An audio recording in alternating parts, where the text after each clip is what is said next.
Alden Richards and Miss Catherine Bernardo, abay may inilabas na exclusively sa social media. But before that, if you haven't subscribed yet to my YouTube channel, please don't forget to like, share, and subscribe at hit mo na rin ang notification bell for more showbiz updates. Bago tayo of course magpatuloy sa ating updates for today's video, nais ko po muna ipabot ang aking pasasalamat of course sa inyo pong lahat for always watching and trusting this channel. Thank you so much sa everyday po ninyong pagsubaybay sa mga updates natin. So, sunod-sunod nga mga good news na dumarating with Alden Richards and Catherine Bernardo sapagkat ngayong araw ay itinalagang #1 sa Netflix ang Hello Love Again.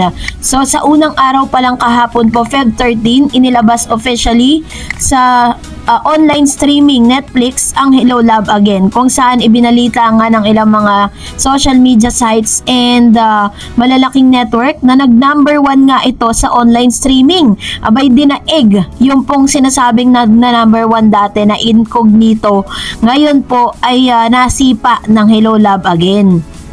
So minsan pa pinakita po nila na talagang kahit po sa online streaming ay umaariba po ang Hello Love Again. Ito po ay isa sa mga pangitain na talagang kailangan ng sundan kung ano man po yung proyekto, yung tagumpay na meron po angkat din. Sabi nga ng kasabihan, diba, strike while the iron is hot. Habang ang dami pang mga sumusubaybay at talagang sobrang mainit na nag-aantay sa kanila pong pagbabalik pelikula or yung kanilang pagsasamahang proyekto.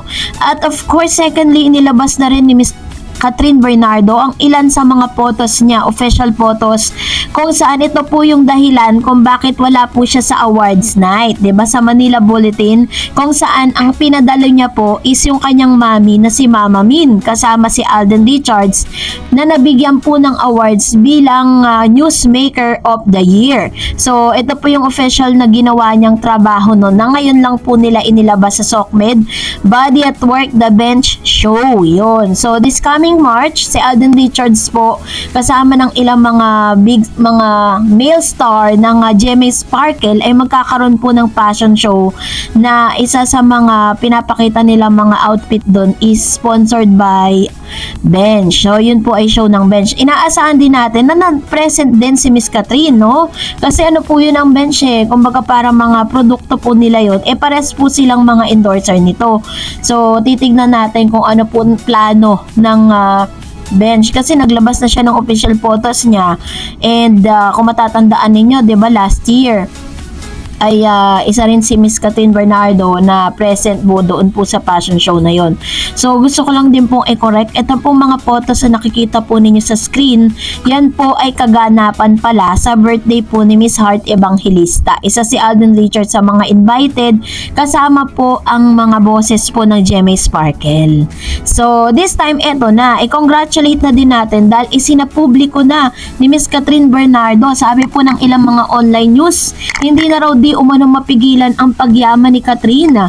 Payaman ng payaman si Catherine ha. Bukod kasi sa mga bagong endorser or bonggang product endorsement, may bago na naman siyang bubuksang business. Malapit nang buksan ang second branch ng Isla Amara Boutique Resort Hotel ni Piolo Pascual sa Siquijor. Kung matatandaan po ninyo kahapon, ay nag-post po si Miss Catherine Bernardo kung saan nakatag si Mr. Piolo Pascual at nakatag din ang Isla Amara Boutique Resort Hotel sa Siquijor. Ito pala yung second branch at ito rin yung pinaghihinalaan ng ilang mga netizen at ilang mga newsmaker na parang ito daw di umano yung parang nag-invest si Mr. Alden Richards dito po sa bagong branch na ito. Excited na nga daw di umano si Catherine at mami niyang si Min Bernardo sa pagbubukas nito at agad nila itong binalita sa Instagram. Kung matatandaan noong 2022, nagbukas ang unang Isla Amara Resort sa El Nido, Palawan kasama pa ni Kat ang ex-boyfriend niyang si Daniel Padilla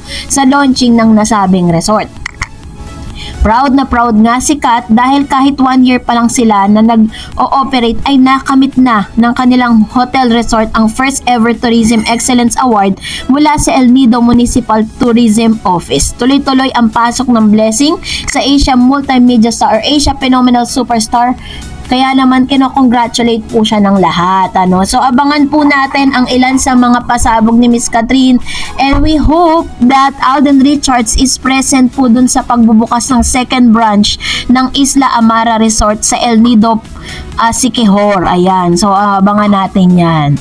And for that, natin ito naman ang ilan sa mga reaction po ninyo patungkol sa ating latest updates. Unahin po natin si Miss Virginia Dolo. Sabi niya, bakit kaya ganun ma'am? Ang mga ibang tao masaya kung alam silang nasasaktan kung maghiwalay man sila.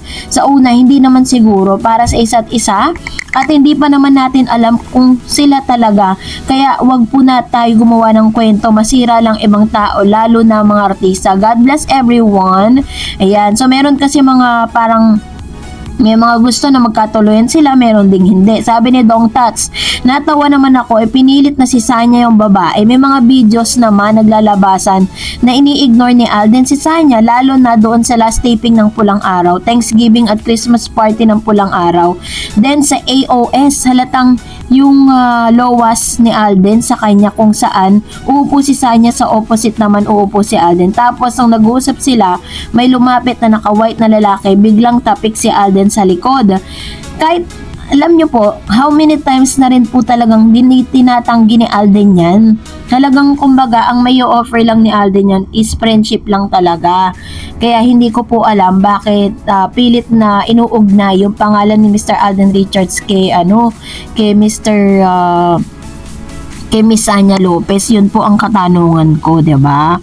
And another one, sabi niya, bakit kaya di nila matanggap na si Alden is not unto Sanya?